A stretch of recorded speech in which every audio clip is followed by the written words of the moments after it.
இந்த தலைமுறையில வேலைக்கு போற அதிகமான பேருக்கு பயத்தை உண்டு பண்ற ஒரு வார்த்தைனா அது லே ஆஃப். முன்னாடிலாம் சரியா ஒர்க் பண்ணல, ஆஃபீஸ் ரூல்ஸை மதிக்கலன்னு கம்பெனில இருந்து டெர்மினேட் பண்ணுவாங்க.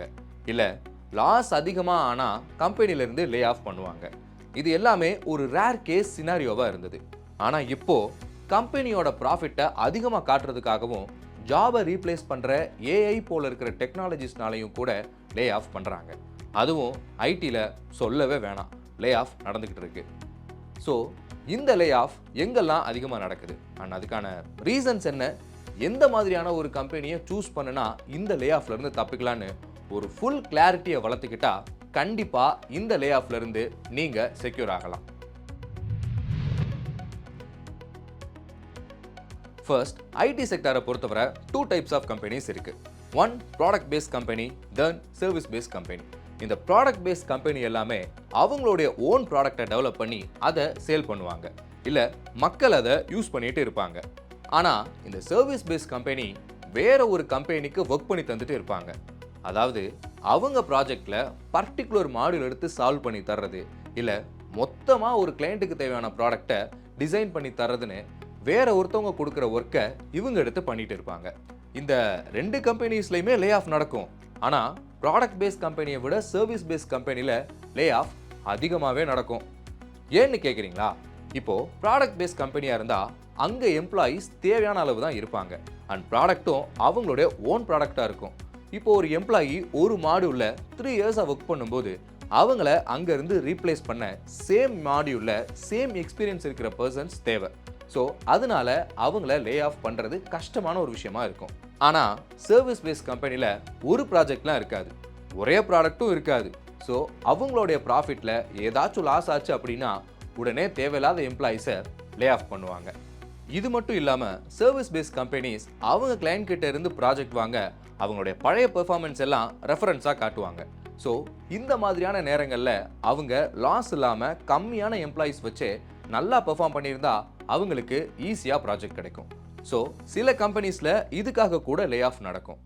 அண்ட் லே ஆஃப்னு வந்தாவே கம்பெனிஸ் மோஸ்ட்லி அதிகமாக சேலரி வாங்குற எம்ப்ளாயீஸை தான் ஃபஸ்ட்டு லே ஆஃப் பண்ணுவாங்க. ஏன்னா அப்படி பண்ணினா மட்டும்தான் லாஸ்ட்லேருந்து கம்பெனியை அவங்களால மீட்க முடியும். ஸோ தேவையான அளவு எக்ஸ்பீரியன்ஸ் பர்சனை வச்சுக்கிட்டு சில ஃப்ரெஷர்ஸை கம்மியான சேலரிஸில் ஹையர் பண்ணி ட்ரெயின் பண்ணிப்பாங்க.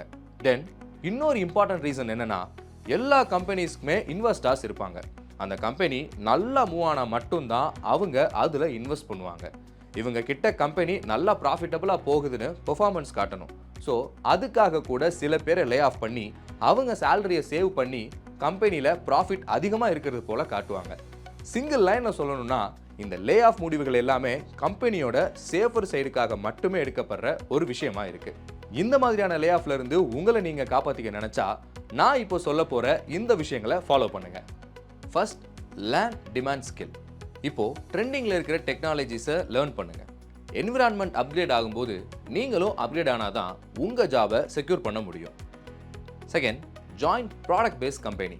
ஃபர்ஸ்ட் எடுத்த உடனே ப்ராடக்ட் பேஸ்ட் கம்பெனியில் ஜாயின் பண்ணாதீங்க. ஏன்னா இங்கே சேலரி கொஞ்சம் கம்மியாக தான் இருக்கும். ஸோ நீங்கள் ஒரு சர்வீஸ் பேஸ்ட் கம்பெனியில் ஒர்க் பண்ணிவிட்டு தென் நீங்கள் இங்கே ஜாயின் பண்ணுங்கள். அப்போது உங்களுக்கு ஒரு நல்ல எக்ஸ்பீரியன்ஸ் இருக்கும், அதனால நல்ல சேலரியும் கிடைக்கும் அண்ட் ஜாப் செக்யூரிட்டியும் இருக்கும். Third, create passive income. என்னதான் நம்ம எல்லாத்துக்கும் ரெடியாக இருந்தாலும் நமக்குன்னு ஒரு பேசிவ் இன்கம் சோர்ஸை கிரியேட் பண்ணிக்கிறது ரொம்பவே நல்லது. இது உங்களை செக்யூராக ஃபீல் பண்ண வைக்கும். ஸோ உங்களுக்கு தெரிஞ்ச கோடிங் மாதிரியான விஷயங்களை மற்றவங்களுக்கு சொல்லிக் கொடுத்து நீங்களும் ஒரு பர்சனல் மென்டாராக ஆகலாம். அதன் மூலமாக சம்பாதிக்கலாம், இல்லைனா வேறு எதில் இன்ட்ரெஸ்ட் இருக்கோ அந்த ஃபீல்டில் இன்வெஸ்ட் பண்ணி உங்களுக்குன்னு ஒரு அடிஷ்னல் இன்கம்மை உருவாக்கலாம். Fourth, performance. உங்கள் ஸ்கில்லை நீங்கள் உங்கள் பெர்ஃபார்மன்ஸில் தான் காட்ட முடியும். ஸோ நீங்கள் நல்லா பெர்ஃபார்ம் பண்ணாலும் அந்த லே ஆஃப்லேருந்து தப்பிக்க அதிகமான சான்ஸ் இருக்குது. Fifth, choose the right company. Product based கம்பெனியாக இருந்தாலும் அவங்க கம்பெனியை லாஸ்ட்லேருந்து சேவ் பண்ண சேல் பண்ணுற ஆப்ஷனை கையில் எடுக்கிறாங்களா இல்லை லே ஆஃப் பண்ணுற ஆப்ஷனை கையில் எடுக்கிறாங்களான்னு பாருங்கள்.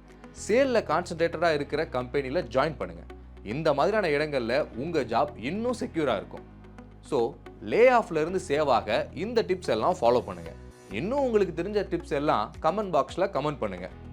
இது போல் இன்னும் பல யூஸ்ஃபுல் டிப்ஸ் அண்ட் இன்ஃபர்மேட்டிவ் வீடியோஸ்க்கு நம்ம என்ட்ரி லிவேட் சேனலை சப்ஸ்கிரைப் பண்ணுங்கள். ஹாய் ஆல், நீங்கள் ஒரு ஹோம் மேக்கராக இருக்கீங்க, இல்லை ஈவினிங் மேலே ஒர்க் பண்ணுற ப்ரொஃபஷனலாக இருக்கீங்களா? ஆனால் உங்கள் கரியரை ஐடி ஃபீல்டு சேஞ்ச் பண்ணி லட்சங்களை சம்பாதிக்கணும் அப்படிங்கிற ஆசையோடு இருக்கீங்களா? இதை பண்ணுறதுக்கு நேரம் ஒரு பெரிய தடையாக இருக்குது அப்படின்னு வருத்தப்படுறீங்களா?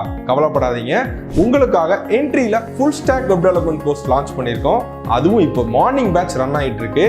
ஸோ இந்த பேட்ச்சில் நீங்கள் ஜாயின் பண்ணி live classes, live mentorship, export sessions with 100% placement அசிஸ்டோட உங்கள் வீட்டிலேருந்தே படிக்கலாம். அது உங்கள் ஃப்ளெக்சிபிள் டைமில்.